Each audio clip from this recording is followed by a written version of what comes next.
You can give it anytime you want, so long as you have committed it to memory. And it's a wonderful sort of story. Well, I built it up too much, but let me give it.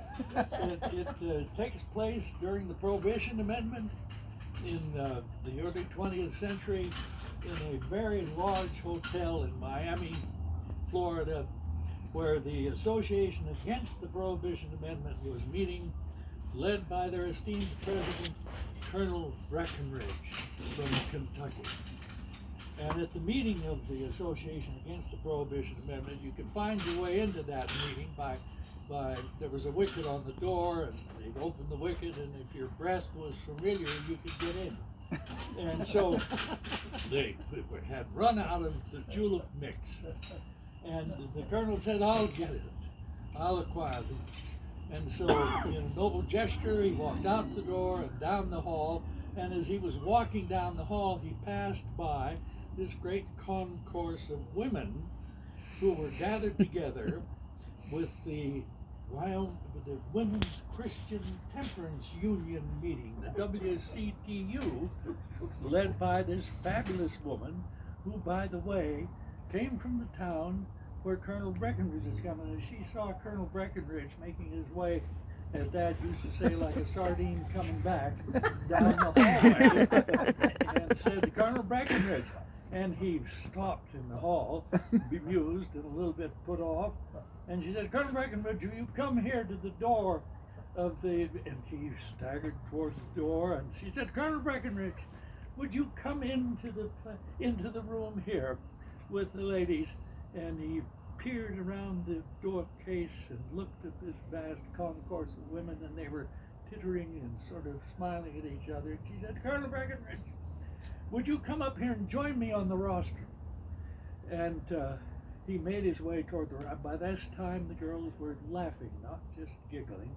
She said, "Colonel Breckinridge, would you stand up here on the podium with me?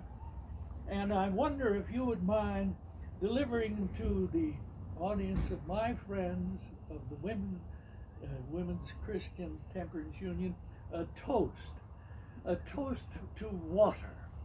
Well, God, by this time the girls burst into gales of laughter. But they reckoned without the old colonel, who gathered himself up, straightened his string tie, took his gold-tipped cane, stood it on the floor, brushed off his Palm Beach suit, doffed his Panama hat, stroked his grand white goatee, and said, "Madam President of the WCTU, ladies of the WCTU, I've been asked to respond to you to the toast on water, purest and best of all God's creations. I've seen it glisten on the sleeping lids of infancy, and I've seen it go coursing down the wrinkled cheeks of age, and I've seen it go in rushing torrents down the wrinkled cheeks of age. I've seen it on the blades of grass and the leaves of trees sparkle like tiny diamonds in the morning as the sun rises in resplendent glory o'er the eastern hills. I've seen it in the heavens as they shudder and weep and drop gentle rain upon the tendrils of grass and fruit and vegetables on the ground. And ladies, I've seen it in the forest, in the falls, the waterfalls, falling with fleece years of bridal's veil and filling the vast forest arches with symphony, sweet and dim. And I've seen it in the silent river, purling about jutting stones, rippling over pebbly bottoms.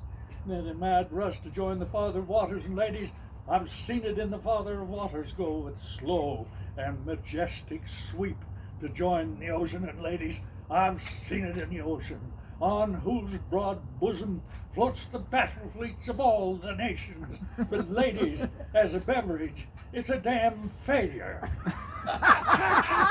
Wait, don't say it. Well, yeah, don't say it.